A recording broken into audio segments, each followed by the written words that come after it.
real quick, I wanted to bring up course development. Getting courses made in your community with Park and Recs, with the city, utilizing land that's there and how to go about it. I did some research, and surprisingly, the PDGA has some really good resources. If you click on their website under courses, Yep. This Colin Lowe is out of North Carolina, uploaded a 37 or 39 page presentation that he did in North Carolina, and it covered A to Z. This is thesis. It's really well laid out. Really good. And I don't know that everyone knows that that's there. So if you're looking or you're talking to community leaders and Park and Recs and you're trying to get a course, 9 holes, 18, whatever it is, there's some good resources on the PDGA website. So PDGA.com. PDGA.com. On the tab Courses. Courses. Has a ton of information how to get involved. If you want to be involved, and ultimately the disc golf community is what makes the disc golf community. Yeah. If you want to be involved in growing the sport and making some things happen, great. It's in there. And there's a really good graphic in there about course size. So let's say there's 4 tees for this course that's going in. You've got gold, you've got blue, you've got white, you've got red. And then you've got a par 56, you've got a par 59, and you've got a championship like 61 or 2 or whatever it is. Yeah. And each one of those has acreage that's required to put that course in at a gold length and right on down the line. So there it is, all squared up. Yeah. Perfect graph that you can pull from if you need to go in front of your local government and you're trying to get this done. These resources are in there. Check them out. Wealth of information. I mean, how really important is that to have going to attack the city with something you can see your vision to make a course? Right. Well, we're trying to get Contecito here from 9 to 18 holes. Yeah. So that started sort of the wheels a moving. And then we've also been down and spoke with Glendale, Park and Recs department. About red line. We went in there and they brought 8 of their soldiers in. And all we want to do is get Paul Ulibarri's championship course down in Glendale, which is right next to the football stadium. Yeah. Really great course. Yeah, long, challenging, good lines. But terrible tee pads, which was the meaning of the whole meeting, was to get better tee pads. You've got a championship course by a beloved tour player in our backyard, and it doesn't have tee pads. Yeah. It's like, oops, we forgot to put them in. And it's years. Yeah, it's been there for a while. So we got in front of the Park and Recs department and their team that they brought out there, and boom, approval. Go get it done. Yeah. And so we're in the process of doing that. And if you're in the Phoenix area, boy, we could probably use some volunteers and some help. We're going to need some hands when it comes time to put concrete get some of down. that done. But what was interesting is that we went in front of them like 3 months before the Super Bowl last year. And imagine the Super Bowl's coming to the city and the Park and Recs is fully involved in that because of all the land around and everything else. And we're talking about sponsorships and tee pads and corporation names going up. And they tell us that the NFL owns the stadium when the Super Bowl comes to town. And at the closer that the date gets to the actual game, the radius starts going out in terms of marketing rights. So what it starts at the stadium then goes all the way out, and the disc golf course fell inside that radius. I mean, it's right next to the stadium, so I'm sure it didn't take long for it to consume the whole thing, right? So as soon as we said we wanted to put signs in there, marketing, their whole demeanor changed. It was like, wait, what? Yeah, we're not doing anything to derail the NFL, right? And all of this. So it was a really interesting moment in the conversation. It's like, well, no, the signs can come later. Can we get the tees done? Yeah. And then the phone call came back that you can put the tees in. So good on everyone that started that process. And I doubt Paul will see this, but you never know. Paul, if you see this, we're trying to get your course done down here. any help you can bring to us, man, and Pete, we're available to take on the added partnerships. It's a community, man. It takes a village. Takes a village, and it's a beautiful course, and it needs to be exposed down here, and it could end up being a landing site for the Disc Golf Pro Tour. I mean, imagine the Pro Tour. It is a pro caliber course. I mean, it's over 9,000 feet, isn't it? Yeah, I believe so. 10,000? You could stretch that thing out more. Yeah, they've got plenty of space out there. They could add a whole nother nine baskets down the ravine some more. It just goes through that whole green belt. There it is. There's the Disc Golf Pro Tour stop if we can get a few things done on that course. So, well, and we could have 3 courses done up pretty easy, I think. If we do Conquest layout at Kano, red line there, and then you could have another course, and you could even bounce the pros back between the 2 toughest ones. Yeah. I mean, yeah, we're going to get it done.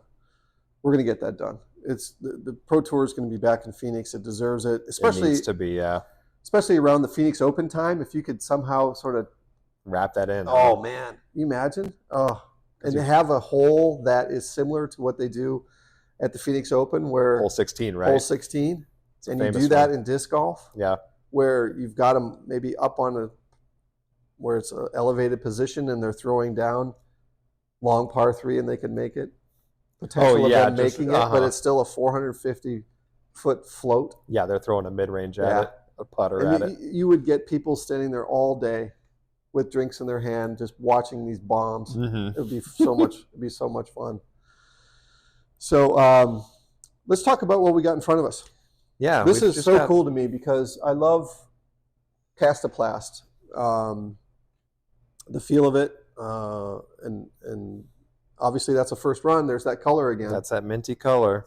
So I'm a big Kasta fan too, and trying not to be biased doing these disc reviews on our platform here, but this is just a really, really cool disc. I think this is something that Kastaplast has been missing truly for a long time. They had the Grim, but Grims were always so across the board on whether they were overstable or understable. So this is something that's going to replace that Grim as more of, and to me it feels exactly like a Trespass, which is what I'm throwing now. I've gotten 450 out of a Trespass. Feels amazing. That feels almost identical in the hand. Cool. I think I mentioned earlier it's got like an extra millimeter in width on the rim, and that's the only difference I can tell on it.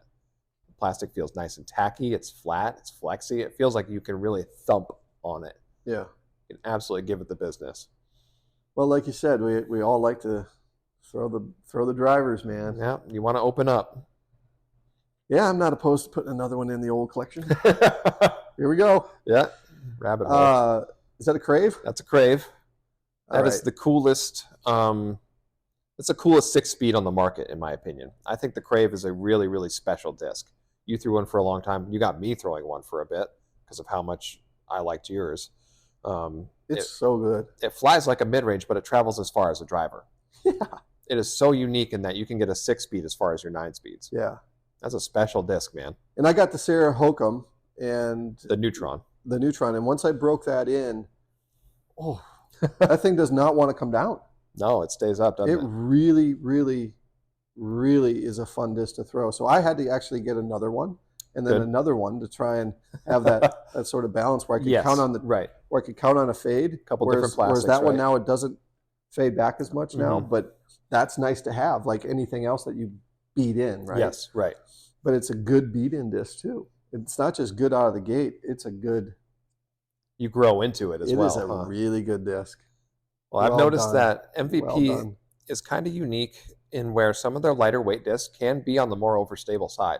You had a 169 gram Crave that I threw, and I was astonished that it didn't turn over. It stood up and went straight and faded on a full power throw, and I threw it as far as my Jackalope, which was my farthest flying disc at the time. Yeah. And I'm completely backwards in my mind all of a sudden, like, okay, well, I could just throw a Crave at this now because this one's overstable and it's a 169 gram. Yeah. Yeah. What? Yeah. I find that a lot of MVP stuff comes out, that way. Yeah. Yeah, there's something to that for sure. But the more you throw them, they certainly soften into a comfortable area. Okay, they work into your game a little better. They really do, yeah. And that Crave was probably one that I threw more than any other, so it got there, and it became very beloved in my bag. Yeah. And it's kind of a weird speed too, because it's like the 300 to 350, and if I'm downwind now, that is a great disc I can count on Yeah, to get where I need it to go. And I feel like I can hit lines with that thing. And it's definitely a tree carver. You can really shape yeah, some stuff with that disc. yeah, it's really fun. It's a great disc. The last one I brought in, I subscribe to every manufacturer. So give me the emails, man. I want them all. And I'm a sponge. I love learning. And there's a couple of discs that I had early on from Gateway that I liked. The Shaman was the one, huh? Yeah, that really the Shaman was one of them, but I've sort of sadly kind of grown out of it. Yep. But early on, it was a great learning disc. It really was. It taught me a lot about my form. Yes. The response that it gave me was telling me exactly what I was doing and what I needed to fix. So I've got a soft spot for Gateway and the Shaman. Plus, even though my hands are fairly medium large, yes, and that's a thinner. It's a pretty shallow disc. It's a shallower disc. Yeah. It doesn't feel awkward. It feels good. I feel like it's going to come out, and I don't have to worry Comes out about really it. nice and clean. Really clean. There's Yeah. no catchy. Where I threw P2s for a while, and sometimes I just feel them catch. Yep. Weirdly enough, never did with that. So anyway, they came out with this, and now this it's very similar to where it's got that outside, that Berg sort of. Oh, the puddle top bit, right? The puddle top, is that what you call it? When it's sunken in on the top. Feels really good where the thumb sits. Yeah. And then it's got that Shaman. I sort of got those 3 fingers, or I fan grip it. Okay. And it just pops right out of the hand, and that's got a 2 fade on it. So well, this thing is pretty overstable for a 2 fade, right? Yeah. So it's more like a zone rather than a Berg. Yeah. It's throwing like one now. Yeah. Like it's more like a zone. Okay. That doesn't go as far. A short zone. Which is nice because, playing League the other night, there was a couple of hills that we have in these washes we play in Phoenix. Yep. And you've got to land something soft. You got to flat. Just put it on that angle and match that. Yeah. Make sure it doesn't roll or skip or anything crazy. I actually took the Berg out for the first time and put that in and really enjoyed it. It really worked well for me. Good. So I hope there's others out there that see that and give them a try, because it's a good disc. Well, like you said, with the kind of curl back to the Crave, when you bag 3 of them, I think every player kind of has that progression in their game where they really attract themselves to a disc. Like, this is the one that works for me. I'm getting as many of these, and they work, and I love it, and this is my thing. This is what I like to do. Yeah. I'm like that right now with the Escape. Yeah. Completely obsessed with it. Yeah, you're crushing that Escape. Yeah, I just can't even believe that's an Escape when it's 400 and still in the air. I'm like, what? Yeah, I'm getting 400 feet with it now. I am a monster throw. I just love that disc. Yeah, I have to attribute to disc, honestly. Yeah, everyone's got that. That's why we're here. Yep. Right. That's why we're here, because we're finding things that are, in golf, you hit that shot, you make the putt, whatever it is that brings you back. But there's that little dopamine hit that you get when you're out there. I'm chasing that for the rest of my life. I know. It's like you release that Escape, and it's like hit a dopamine. I just, the look on your face, I can see it. Yeah. Yeah. It's really great. And you can see, people out there enjoying the game more and more as the quality of the technology is going up, the quality of products is going up. Yep. You can tell people are enjoying the game probably more than they ever have. Yeah, well, now with the most recent population of disc golfers kind of growing into the maturity of their game too. Now they've been playing for a couple of years. Yeah. So now they've kind of dialed in their bags, and they know what they like, and they know what they're not going to need. Yeah.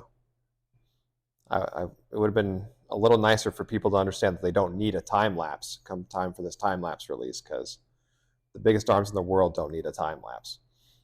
Well, that's more of a collectible thing, right? Yeah, it was all Simon's name's on it. It's first one. Yeah. It's going to go down this path. So I understand the value in that. That makes a lot of sense. Some of these prices, I think it's over 300 now on eBay I saw. So wouldn't surprise me. That's a little crazy. Yep. Especially when they're coming out, next week or the week after? Yeah, they're going to have a full stock run here soon. It's not going to take long. It doesn't say first run. I guess I was just annoyed being in my position where I had 40 people ask me to set aside one. And I'm like, well, here's the irony of that. I've seen videos where Simon says discs are made to be thrown, not made to be put on a wall. Yeah. That's So a frisbee. Throw the thing, dude. Right. So the guy whose name's on it, he's like telling you to throw it. Yeah. That's what it's for.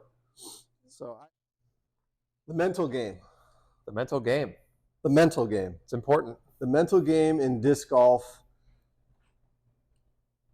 is so familiar to me, having played golf at any sport, right? Whether it's a team sport, an individual sport, at some point in time, the pressure comes to a peak where it's necessary to perform when the breathing is changed, when the adrenaline's changed. The game time focus, right? The game time focus. And either you can move with that energy or you can't.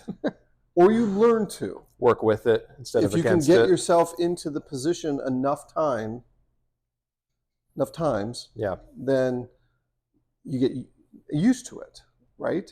And I think most, if not all, great athletes get used to it. You have to, right? They put themselves in a position to win, and that mental sharpness is just tuned to perfection. Conrad was famously quoted as thriving under pressure. He's addicted to competing under pressure. Yeah, and that's where you saw him really perform at the World Championships. When it really mattered, he made it count. I still get goosebumps thinking about the shot. I don't know. That it's always going to be a really important part, I think, of the game, and certainly that young man's life. All right, so we're out of the hotel, we're out of the Airbnb, we're out of the camper unit, and now we're actually on the course. Okay, it's time to start dialing in, the focus, getting the mental game ready for what we got to deal with today. And so there's no differential between who you think is going to finish first and who's going to finish last out of the pro field that's warming up. When you're looking at them, and the same goes in golf, when you go to a driving range before a tournament, and everyone loves to see them do that because you're seeing these balls one after another go. You're talking the best players in the world in front of you, and the crispness of a golf ball getting hit by the best players in the world really is magical. In the way you can tell they're the best players in the world. You can hear it. Yeah. It's so perfect. And I find when I got to the Preserve that it was very similar. It was very, very similar in that their preparation had taken them to that point, and the disc was that fizz that you hear when they really let one go. And it's magical. But you can't at that moment decide. No one's sharper than the other. No, everyone's on the same level of consistency and amount of dialed in. Right. They're all You'd clean. have to have a pretty trained eye. Okay. To recognize anything, maybe a foot, or know that player well enough that doesn't look like he's really following through like he normally does. Okay. That kind of a thing. Yeah. But to the average eye, to the patron's eye, man, do these gals look amazing. So we're on the first tee. Now you've got a plan. You've played the course. You practiced the course. It's game time. But it's game time. You've got to right.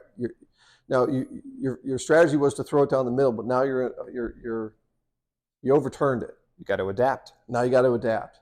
Now you're already off your game plan, in a way. Do I go for it, or do I lay up?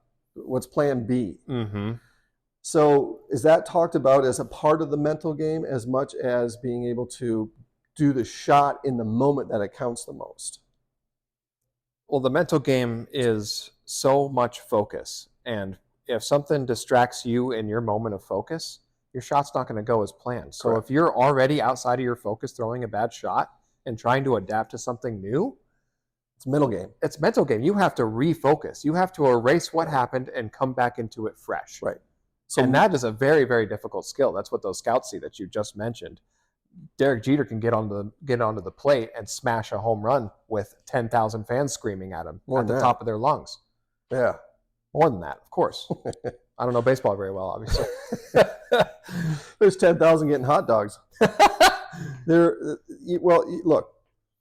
So the management part of it and the mental part of it. So you're going to have a management decisions to make, right? Right. And then focus Right. into that decision. Right. And I would imagine each hole is broken down that way. It was for me when I was competing. For sure. Every hole was broken down like this is kind of where I want to be, worst case scenario. Certainly best case scenario, you know what that is. Mhm. But you never really plan on that. But you just always make sure that your worst case scenario is your worst case scenario. Don't make the double bogey. Don't make a mistake and then follow it up with another mistake. That's right. That's what's so hard to do mentally because it's like, oh, this person's going to make a birdie. And if I don't get this next to the basket, I'm going to go down 2. You're trying to keep up. Right. But mentally, are you strong enough to not do that and do the right thing? Don't make a mistake followed by another mistake. Yeah.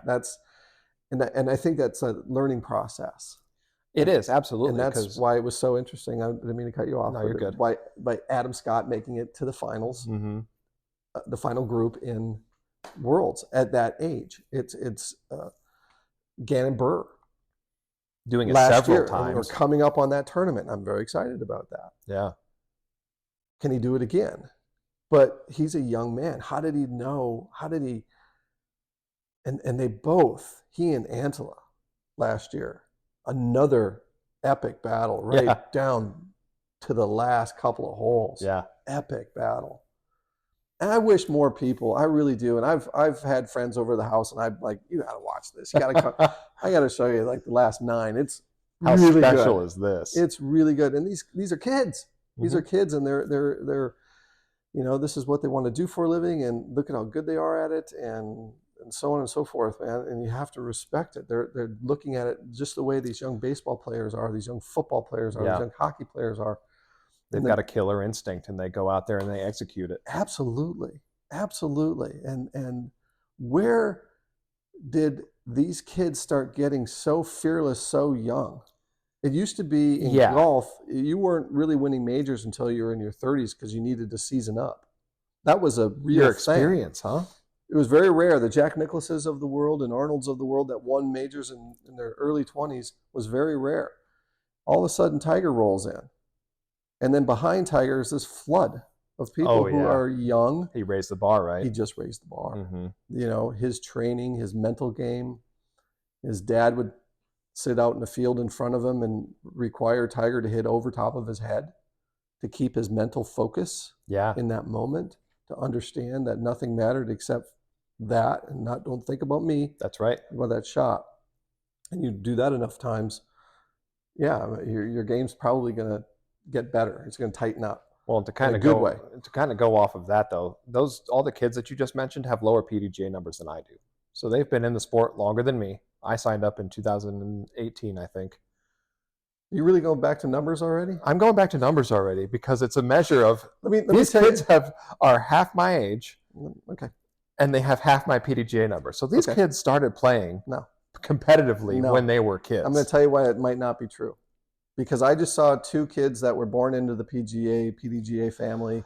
Okay. And their parents got them their numbers. They're in the cradle with their PDGA card. Correct. Yeah, I love those photos. I think it's hysterical. It is. It's great. but that number doesn't have any bearing. So now these kids, I mean, is that really, now these kids are going to, potentially get in front of another person?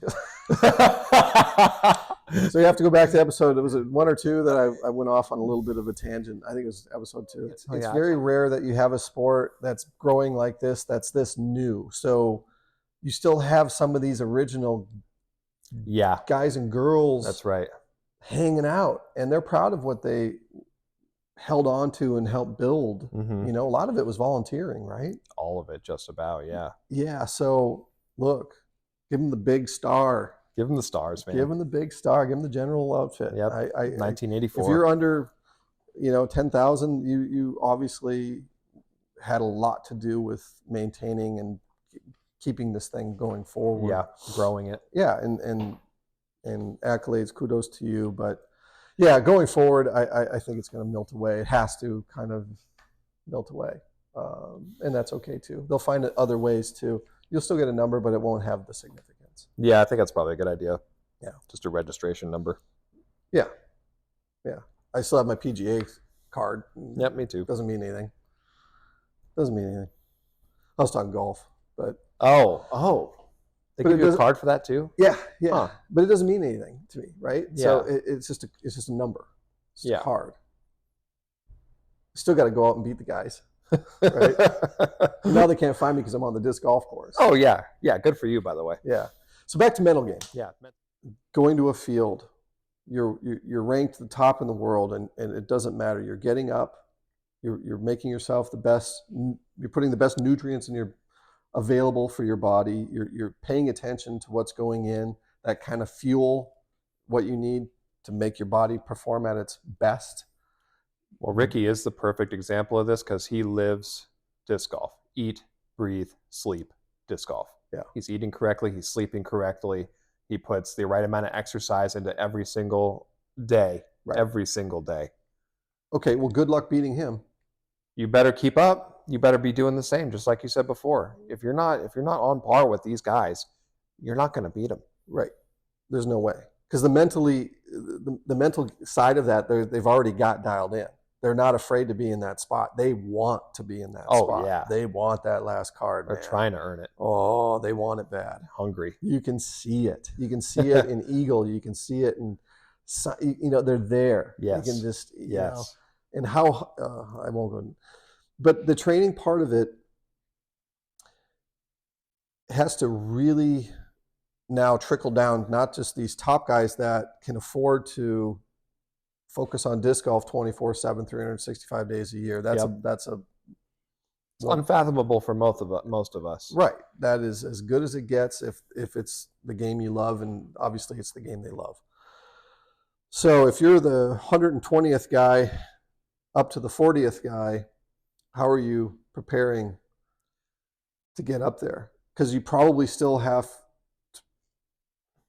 another means of income has to be coming in some aspect, whether it be coaching, whether it be teaching, whether it be disc side sales, hustles here, there, full-time everywhere, job. right? Yeah, Right. because a lot of those guys end up being local pros. It's not like you get 120 guys in the tournament that are all touring. Yeah.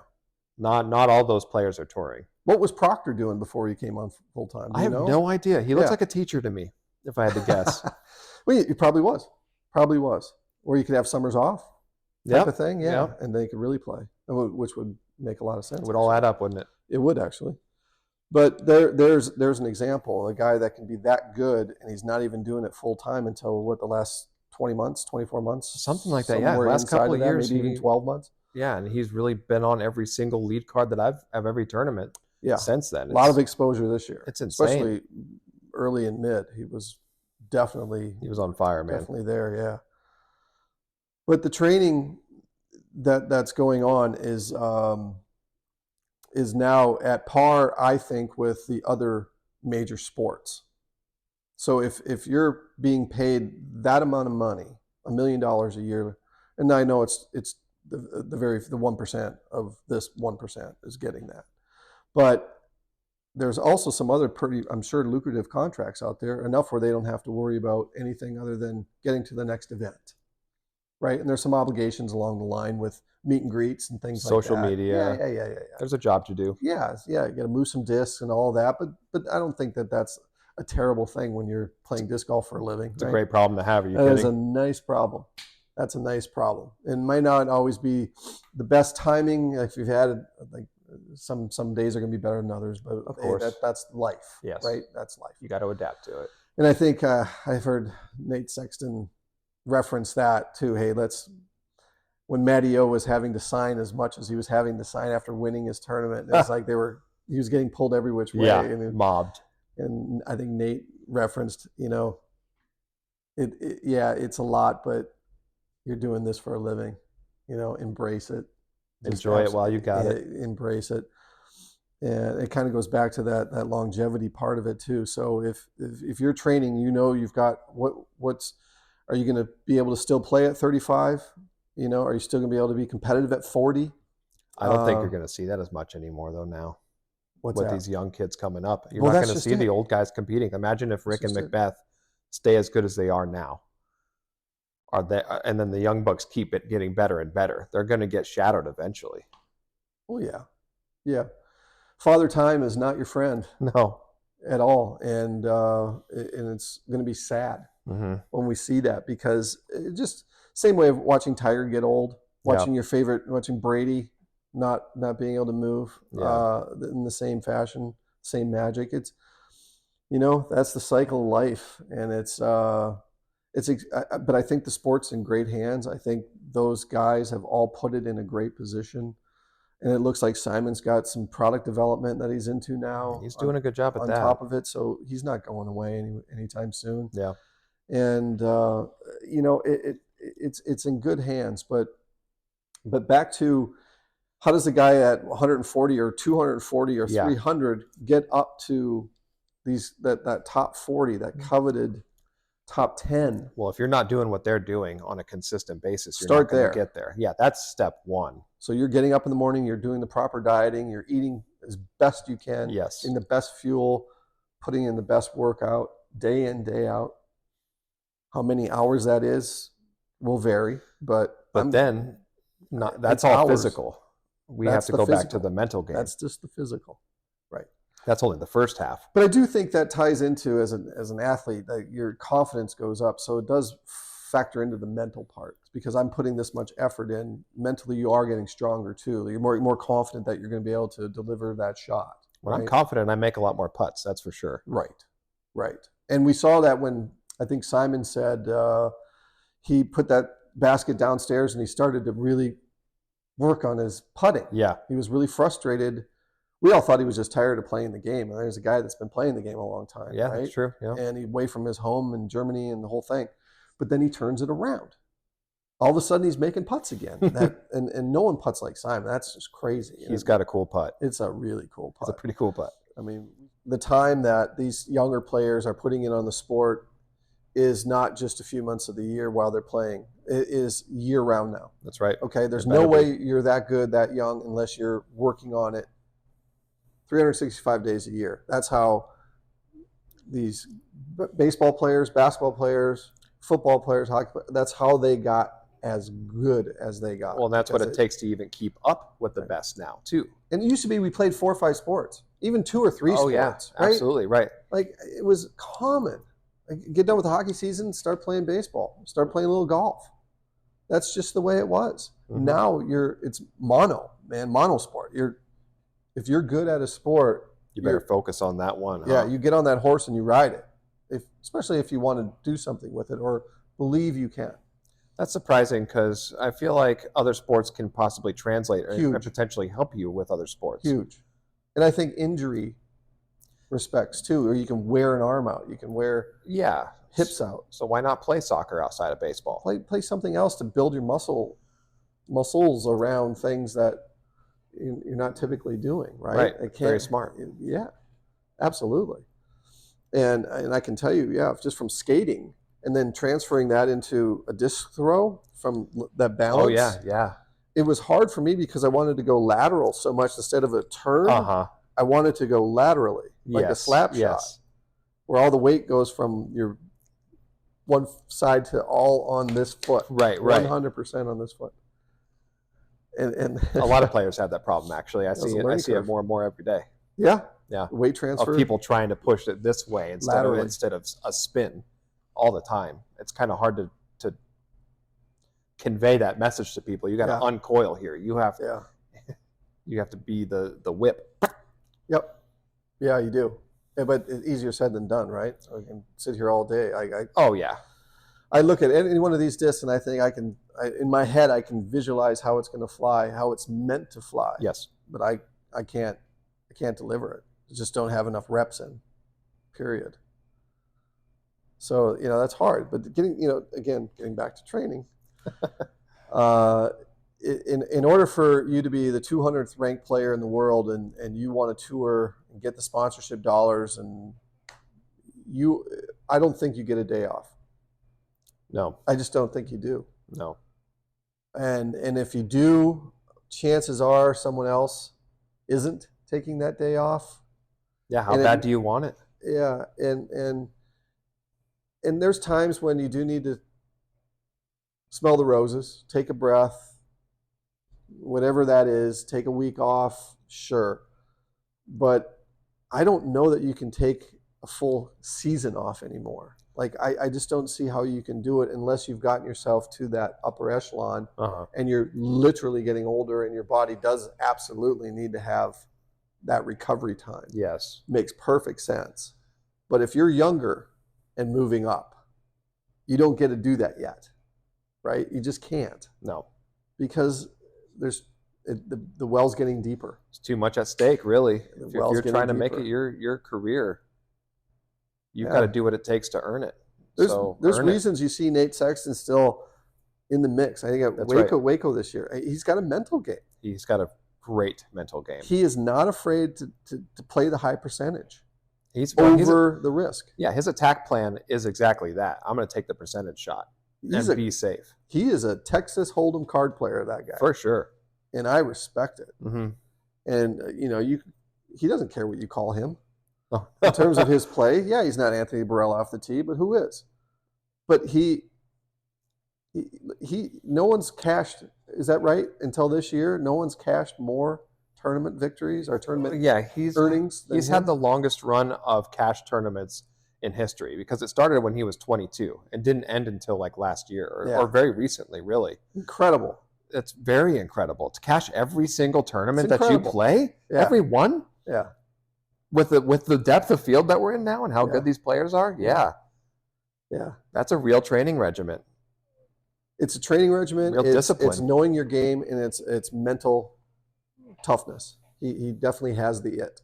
No, there's no question about it. I'm sure no one more than him and Ulibarri, when you hear those guys talking, that if they had the younger legs, man, because their heart is bigger than it's ever been, right? Yeah. And that's the way it gets when you get older.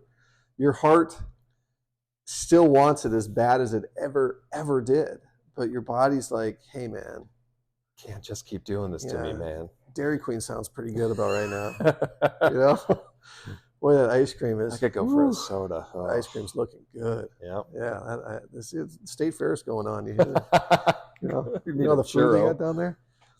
That's life. Yeah. You want to enjoy the life, but that's reserved for when you kind of get into that position where those guys are.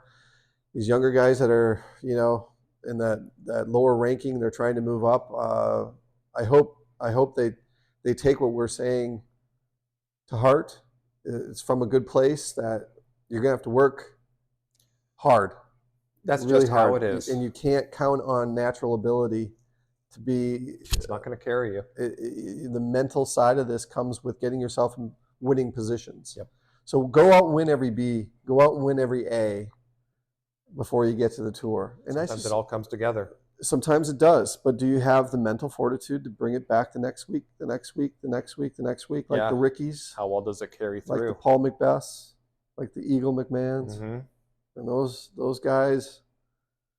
That's the next level. Yeah, I'm excited to see what Eagle's going to do because you can tell he hurt himself. Yeah, it's evident. Yes, and he's very cautious with that form. Well, it's not the first time he's hurt himself either. Yeah. He's had a couple injuries now on this arm. But his heart, elbow is a long ways from the heart. He ain't going to quit. No. Elbow's a long ways from the heart. Definitely not. And he certainly was someone that paid attention to diet. He was certainly someone that paid attention to, just what it takes to put yourself in position week in and week out, not taking every risk too early. But the fact that he clawed his way back at Worlds, to me, what he did those last 3 days was that focus really is what epic. Did it, man. He really carried those first 2 days, like he shot himself out of it, but then he got himself fixed. Yep. And back in it all of a sudden. He pushed. Mm-hmm. He really pushed. Yeah. So what did he take third? That was kind of Barella took second, so he and Matty O. Matty O was on a roll. Yeah, that's right. Matty O tied third. Right, second, and then fourth, and then third, tied for third at Worlds, and then he won MVP. Congratulations, Matty O. Awesome guy. I said, What a character. yeah, I got a great picture with him at the All-Star, and I passed him at the preserve, and I'm like, hey, man, yeah. And he gives me the whole thing. He's a character. Yeah. Every what you hear about him is true. He's just a lovable, funny guy. Yeah. He is living the life, man. Well, Ricky called him your favorite pro's favorite pro. Yeah, is that right? Yeah. I think that's probably the best saying I've heard about Matty O. That's got to be true. Good on you, Rick. He is. And it was good to see Rick kind of escort him up on 18, too. Oh, yeah. yeah. The old pat on the back, Yeah. and the hugs, and the... Happy for him. Yeah, genuinely happy. Mm-hmm. And I'm sure... And Rick doesn't like losing, right? No. But it almost seemed okay in that moment. He was like, you know what? He earned it fair and square. He earned that. That's man. right. He played great. That was fun. Really fun. And again, the games, it seems like these people winning off the chase cards, it's really been so good for the game that the depth is, I agree. Yeah. is in there, man. And you're really seeing it now. One thing I really liked about golf, and I don't know if they do it in disc golf, I haven't seen it yet, is match play. They do match play in disc golf. It's do they? Awesome. Yeah. I love the match play brackets, man. You really develop a strong mental game. You better, yeah. In match play, because it's finally broken down. Instead of you having to beat the course and having in the field, right? You're beating the person that's next to you. That's all that matters. Yep. Now it isn't necessarily about the course. Now it isn't about the field. It is that guy. Yeah. Yeah. So if he gets first available off the tree, what are you going to do? You better play clean. You got to play clean now. Maybe you don't take the longer shot out. Maybe you take. That's right. Right. You can lay up now. That type of mental development in golf was really key for my development and getting better and better and better at playing match play. You did, I think. I still think we've got to get in front of Jeff Spring somehow and get a tournament back here. We got to earn it. This is here. crazy. We have to earn it in Arizona. That's my issue. Is there's only one guy that's out here trying to earn it, and it's Ulibarri, Pete Ulibarri, who's really running tournaments. He's a state coordinator. He's the best at it in the entire state, and his course is the only pro caliber course that's worthy, I think, right now. Wilderness Ranch. And beautiful. It's a beautiful course, but I don't think Show Low has the infrastructure to house a. Sure, it does. It's a tiny town, man. It is, but so are most of the places they're going, aren't they? I mean, yeah, but Show Low is kind of isolated. It doesn't have like Smuggler's an Notch. Area outside of I guess there's it's some little town. Stowe, Vermont's kind of nearby, isn't it? Everything's nearby. Oh, is the thing. Okay. You can drive from DC, I'm sure, and it wouldn't take you too long. But that's just the East Coast in general. Okay. They're a little bit, you can stay in a town 40 minutes away and still get to the course pretty easy. Here in Show Low in particular, there's not really a major town that you can stay in if all the hotels get booked. And they will get booked if it's a Pro Tour event. It will. It's guaranteed. Yeah. When the Memorial was on the Pro Tour, there was, I think, quoted 20,000 people traveled to town for it. Well, it's only going to be a golf course layout because there isn't anything else at this point. That's unless what you we go need. north, That's right. and then during the winter it snows here. Right? So you get up above 3,000 feet, it's cold, man. Uh-huh. And that doesn't take long. It takes 40 minutes from where we are right now, and you're at 3,000 feet on your way to 7,000 feet. Right. Flagstaff has the good courses, but geez. You're not going to hold a tournament up there in February. You can't out in that field. Well, how do you feel? We're out, put a ball in it? Pretty good, yeah. Maybe we should tap out. All right. You want to do a giveaway? Oh, we should do a giveaway. What should we give away? Should we give away a Voss? I don't have very many left. Well, that's crazy. That's a big giveaway, huh? You only have first runs. Well, yeah. I don't have a stock run yet. I don't even know if anyone clicked on the other one yet. That's a good point. We got to give that judge away yet. Somebody, Yeah. There's no way this episode is going to come out without somebody latching on to that, I hope. We've honed it down to the glitch. We should give a glitch away. And in order to enter to win one of these, you've got to, one, follow our page on Instagram. You've got to tag a friend in the video that we post, and then we'll run a random number generator. You might just get yourself a free Frisbee. All right. See you, everyone. Bye, guys.